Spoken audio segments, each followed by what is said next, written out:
KBS2 주말 연속극 다리미 패밀리 34회가 방송됐습니다. 이제 단 2회만을 남기고 있는데요. 정말 액션 영화도 아닌데 손에 땀을 쥐게 하는 박진감 넘치는 이야기로 시청자들의 사랑을 받고 있습니다. 오늘은 도둑으로 잡혀간 다리민의 가족들과 강주가 어떻게 이 사건을 극복해 나가는지 이야기해 볼까 합니다. 물론 예고 영상에 저의 상상력을 더한 이야기라 본 방송과는 다를 수 있습니다. 구독과 좋아요 부탁드리면서 시작하겠습니다.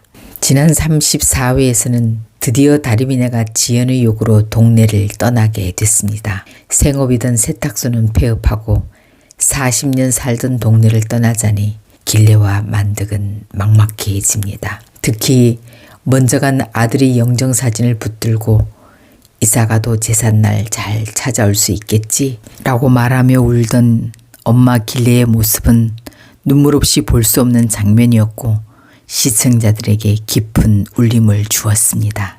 드디어 이사가는 날 강주는 회의 중에 다리민의 가족들에게 마지막 인사라도 해야 되겠다고 생각해 급히 뛰어나옵니다. 그런데 계속 돈 100억을 훔친 범인으로 세탁소를 의심하던 윤미옥 서장은 지하철 무인 보관함 CCTV 영상과 무림의 차에 있었던 봉희와 무림의 대화가 들어있는 블랙박스 영상을 보곤 해 이를 증거로 세탁소로 범인을 잡으러 갑니다. 이사 준비를 하던 봉희 길레 만득은 느닷없이 들이닥친 경찰들에 의해 수갑까지 채워지고 다림, 차림, 미연도 함께 경찰서로 동행하게 되는데요. 인사를 하러 왔던 강주가 이 모습을 보게 됐습니다. 강주는 세탁소 전 가족이 동네 사람들이 다 보는 데서 줄줄이 잡혀가는 모습을 보고 분노하며 서장에게 항의하기 시작합니다. 강주는 저항할 힘도 없는 분들한테 왜 수갑까지 채워서 가냐, 경찰이 이래도 되는 거냐며 말했지만 미옥은 증거가 있으니 잡아가는 거라고 공무수행 중임을 강조합니다.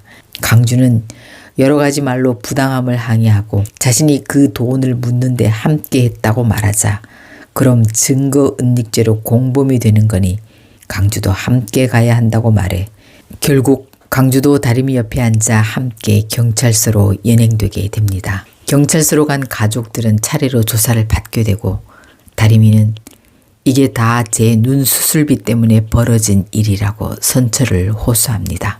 그런데 아들 강주가 청렴경찰서에 잡혀왔다는 소식을 듣고 지연이 경찰서로 오게 되는데요.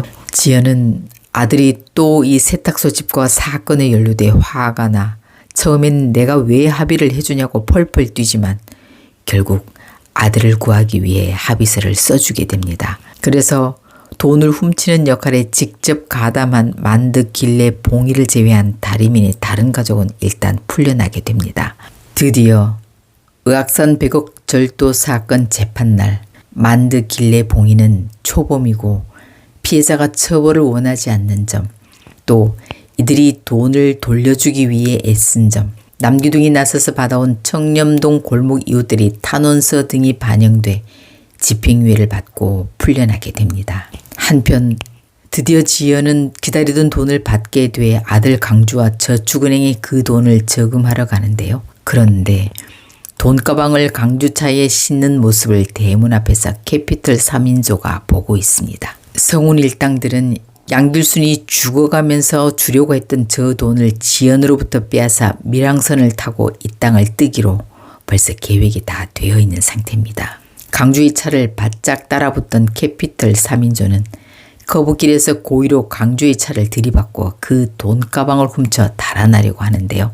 이 사고로 강주는 머리를 크게 다쳐 의식을 잃게 됩니다. 사고를 당하자 지연은 얼른 승돈에게 전화를 하고 승돈은 태용에게, 태용은 무림에게 전화해 전 가족이 사고 현장으로 달려오게 됩니다. 무림은 경찰서에 있는 수지에게 전화해 경찰서 교통망을 차단하고 일당의 도주 경로를 파악하도록 손을 씁니다. 현장에 도착한 승돈을 본 지연은 반가움과 안도감으로 정신을 잃고 강주는 병원으로 가서 CT 촬영 후 긴급 수술에 들어가게 됩니다.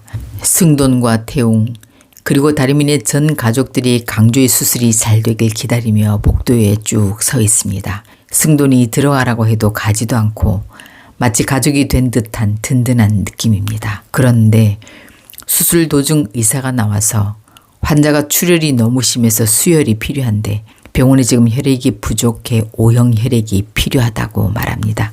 복도에서 기다리던 다리민의 가족 모두 서로 우리가 O형이라고 헌혈하겠다고 자원합니다. 일단 무림과 태웅이 먼저 헌혈에 나서며 덕분에 강주는 무사히 수술을 마치고 중환자실로 옮겨집니다. 이 사이 지연은 의식이 돌아와 승돈으로부터 세탁소 가족들이 따뜻한 마음을 전해 듣고 감사함을 느낍니다. 지연에게 가장 소중한 건 뭐니 해도 강주니까요.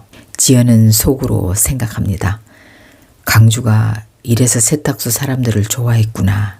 다행히 강주는 의식을 되찾아 일반 병실로 돌아왔고 지연과 승돈 그리고 세탁소 전 가족이 강주를 보러 왔습니다. 이어 무림이 들어오면서 김성훈 일당은 체포됐고 돈가방은 회수해 안전하게 집으로 가져다 뒀다고 말합니다.